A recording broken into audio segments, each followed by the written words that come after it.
This is Rob Tebbutt for Boxing Social in association with Betfred. Delighted to be joined by the WBA, the WBO, the IBF, the WBC, Ring Magazine and Lineal Super Lightweight Champion of the World, Josh Taylor. We're here down at the MTK Performance Centre in Harlow. Josh, does it get boring at all being introduced as that, or is it still as exciting as the first time you heard it? It's still good, it's still nice. I'm not going to lie, hearing the undisputed champion and all them titles, it's good. Good. Well, I'm glad you enjoyed it. Maybe there's a career for me as a ring announcer after doing this. But yes, nice to see you. Always a pleasure. Last time I saw you was my trip up to Edinburgh. Yeah, I think it's safe to say you were still celebrating your undisputed title. Yeah, that's right. It was a couple of weeks after I got back from Vegas. So yeah, I was still sort of in relaxation mode. So yeah, I was putting a few pounds in. I'd ate a few pizzas and stuff. So yeah, it's been good. It was a good time. Much deserved, much deserved. Yes, so we're here, 2022. Unfortunately for yourself, you had to die over Christmas because your fight was postponed to February the 26th against Jack Catterall. Let's just go back because we've not spoken since the fight was put back. Just tell people, give a brief rundown as to the issues and where the status of those issues are now, really. Yeah, well, basically, come back to training. I picked up COVID about 3-4 weeks into training, 4 or 5 weeks into training, had that. Then picked up after that, after I recovered from that, which was only a few days, with a sore head and stuff. And then about a week later, I then picked up a chest infection. And then after that, I started getting my sore knee, and my knee started getting worse, progressively getting worse and worse and worse, to the point where I couldn't run at all, or in fact walk up and down stairs sometimes with it being so painful. But everyone's all good now, you know. So yeah, back into full pelt training and got 6 weeks left to go, 7 weeks left to go. So yeah, good, all going well.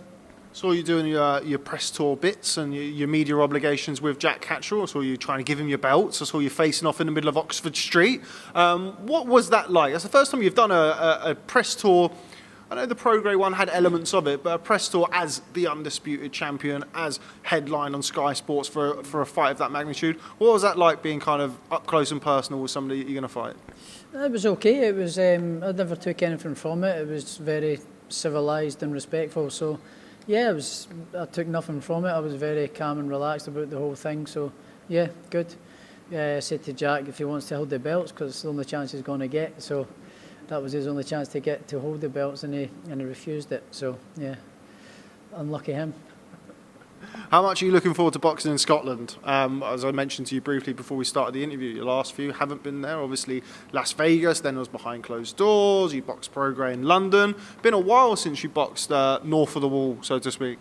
Yeah, it's the last one was Branchik in Glasgow, just over 2 years ago. So no, 3 years ago actually now. Yeah, so yeah, it's a wee while. It's a wee while. Just about 3 years in May. It'll be 3 years since I boxed at home. So yeah, it's been a wee while. Been on the road, but I've thoroughly enjoyed it. You know, London was great atmosphere. You know, especially with Ricky Burns being on the bill as well. There was a whole lot of Scots there, and yeah, obviously I had the fight afterwards against behind closed doors, and then went to Vegas. So yeah, it's been a slow couple of years, but you know, everyone's been the same. How do you feel you're developing? Obviously, you're now settled in with Ben Davison, who you've been here for well, almost 2 years as well. No, it's just over 2 years, isn't it? It was just, Jesus, Josh, where's the time of it? Anyway, how do you feel that you're settling in? How do you feel you're developing your craft under Ben Davison's guidance? Yeah, great. You know, I'm getting better and better all the time. You know, although my face says otherwise, but no, we're practicing and learning, and you know, I'm developing all the time. I'm just getting better and better and more comfortable with the craft I'm doing. At the craft that I'm doing, you know. So yeah, I'm just getting better and better and improving all the time, and yeah, can't wait to prove it on fight night. Yeah, it's just I'm a real happy fighter now. You know, I'm nice and relaxed. I'm in a great place mentally and physically. You know, so all the lads are great in the gym. Ben's a great guy. I've got a great team around me, management-wise, and everything's just going right at the minute. So yeah, I'm really happy. You haven't boxed that many southpaws in your career. Obviously, being a southpaw yourself, obviously you boxed Regis Prograis, a very highly skilled southpaw. Do you like boxing southpaws? Are you not bothered? How are you in the ring with southpaws? It doesn't bother me at all. You know, it's actually a little bit easier.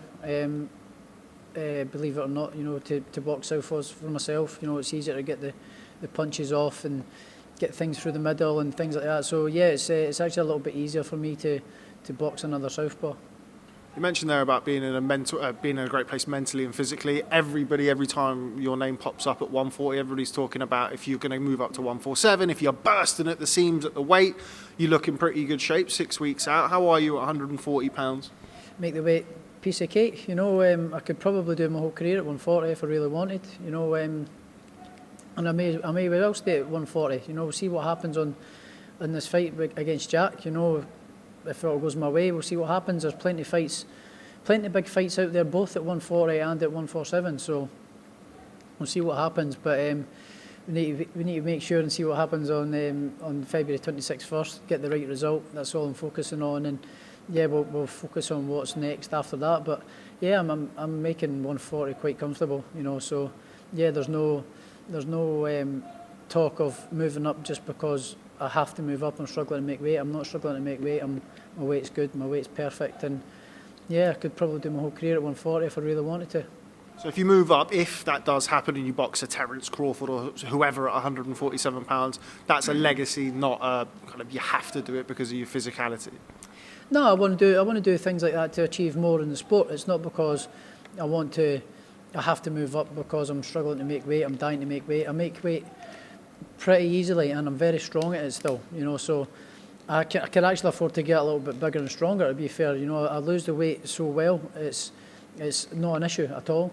So the reason for the sort of half talk about me sort of moving up or whatever is to achieve more in the sport. The only other thing left for me to do at 140 is win a domestic title like the British. And I believe that for me that's going backwards a step.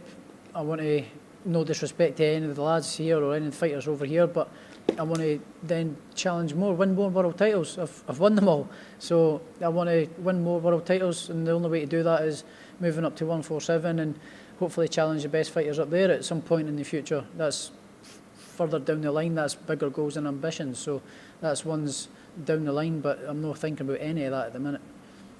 You're undisputed champion. It's something that we've spoken about for a number of years, and it's something that was always your goal. I want to be undisputed just like Ken Buchanan. But since you've got it, it seems to me at least, and having watched you work out today and spar today, you still have that kind of, how do I put it, that perfectionist, that seeking, that striving, that wanting to continue as the challenger. How important is it that you manage to keep that no matter what happens? I think I'll always keep it. It's my will to win, my desire to win. I'll always have that second to none. It doesn't matter what I've got, what titles I've got. I'll always have that mentality. I want to win the fight, no matter who it fucking is. I want to win at all costs. So, and me being my biggest critic as well, as you know that as well, Rob. I like to be on top of everything. Everything's got to be great. I need to relax a wee bit more with that. I need to get back on the CBD again and start relaxing with it a little bit more because I just want everything to be the best all the time and keep getting better and better and better. And if I know I can do it right and I'm not doing it right, I get frustrated, and it's just it's that will to win and be better all the time. All the time is there. The fire's burning constantly. I just want to get better all the time. It sort of reminds me of going back to the Victor Postel fight and the fact that that wasn't your best performance that night, but I remember you in the build-up to that being quite highly strung. There was an awful lot on the line, but it's refreshing in a way to see that you've still retained that. And so you think I'm not quite as highly strung. Yeah, I'm not as highly strung because I'm more experienced now. I'm longer in the tooth. I know what to do. I know what I can do. I've proved myself. I'm the best in the world. So it's not that. It's just me wanting to be better all the time, better myself all the time. I'm my own competition. I just want to keep getting better and better all the time, and that's why I'm harsh on myself. If I'm not doing things the way I know I can do it, I get a little bit frustrated with myself. But that's the only way I get better, because I keep trying and get better and better and better. Pound for pound, sort of top 5 or 6, Josh, from pretty much everywhere I look. How does that make you feel? Something that you spoke about years and years ago is kind of a pipe dream, really, and it's now very much a real thing. You are up there now. Yeah, it's quite. I don't really think too much about it, to be honest, Rob. It's nice to see it, and it's quite. It makes you feel quite proud that I'm in amongst the pound for pound 10 fighters, best pound for pound fighters on the planet. You know, it is very, very a sort of pinch me moment sometimes when I sit back and think about what I've achieved and stuff. Yeah, it makes me feel proud, but I don't think about it too much. You know, I'm not really overly fussed about the accolades and recognition and all that. If I was, I'd be one very frustrated man, but I'm not. I know you don't want to talk about other fights, but I'm going to ask you about them anyway. Sorry, Josh. Terence Crawford, I saw the video of you over in Dubai with Terence Crawford, exchanging a few words, sizing each other up and having a look. I know you've spoken openly about that being kind of the legacy fight for you, or the next legacy fight. And obviously, taking nothing away from Jack Catterall, you still have to go out there and do the job on February the 26th. Jack Catterall's a hard fight. It's a really hard fight. You know, he's just not had the opportunity and level, the sort of opportunity to prove his class yet. Although he has a couple of times and he's failed to do it. So I believe that he's not got much more left in his tank, but we've got to prove that on February 26th. I don't believe he's on my level. I come up and I come out on form and that, he'll not get near me, but all due respect to him, he's a very, very good fighter, and I've got my hands full on February 26th. So yeah, I'm looking forward to it. Terence Crawford. Is that the fight that you want this year, all being well, and you get past Jack Catterall? Is that the fight that you want, if you could pick one? Happens, you know, yeah, obviously that's a mega fight. You know, it's a mega fight to fight. I believe he's the best pound for pound fighter in the planet. So yeah, challenge myself against the likes of these guys would be brilliant. You know, I believe I'm up there and I'm capable of winning the fight. I know I am. So yeah, I'm looking forward to it. We'll see what happens. You know, I would love to fight your Dennis Ugases and things like that as well. All these lads that have got titles at welterweight now is in my sights now as well. You and your Dennis Ugas exchanged some words recently on Twitter, didn't you, over a sparring session that I actually heard about a long time ago, many years ago in Las Vegas. That was interesting to see. Yeah, I got asked about it on Sky Sports, and I let it out that, you know, I'd put him over with a shot, a left hand. I can remember it like it was yesterday, but I really shouldn't have said it. You know, what happens in the gym stays in the gym. But yeah, we had a wee bit of tit for tat, but it wasn't anything disrespectful, you know. And I believe if that fight happened, it'd be a great fight, and yeah, it's one that's very much possible to happen in the near future. You get revenge for your long-standing idol, Manny Pacquiao, of course, who unfortunately retired after losing to your Dennis Ugas. Aye, that as well. We can always do that. Give him one for that as well. What's it like for you now? You've got the kind of this massive bullseye on you now. You've got this big target on your back. You're being called out by everybody from sort of 135, from Shakur Stevenson at 130 as well, right the way through up to welterweight. How does that make you feel when you see Teofimo Lopez's, Gervonta Davis's, Ryan Garcia, all of these kind of big stars are calling out Josh Taylor? It's the name of the game, isn't it? I'd be doing the same if I was in these guys' positions. You know, I want to fight this, I want to fight him, because you always want to fight who's got the belts. So it's the name of the game. It is what it is, and whatever comes my way, we'll see what happens. Would you ever vacate a belt? I don't know, maybe. I don't know, possibly. Depends what happens. Don't strike me as the type of person who would let things go like that. Nah, you know, when... Unless you're moving up. I mean, you know, the only way I would vacate them is if I was going to move up, you know. So that would be the only way I would vacate any belts. If I'm going to lose a belt, you have to fight me for it. Your old mate Regis Prograis, he's been calling out everybody under the sun as well, trying to get himself another fight.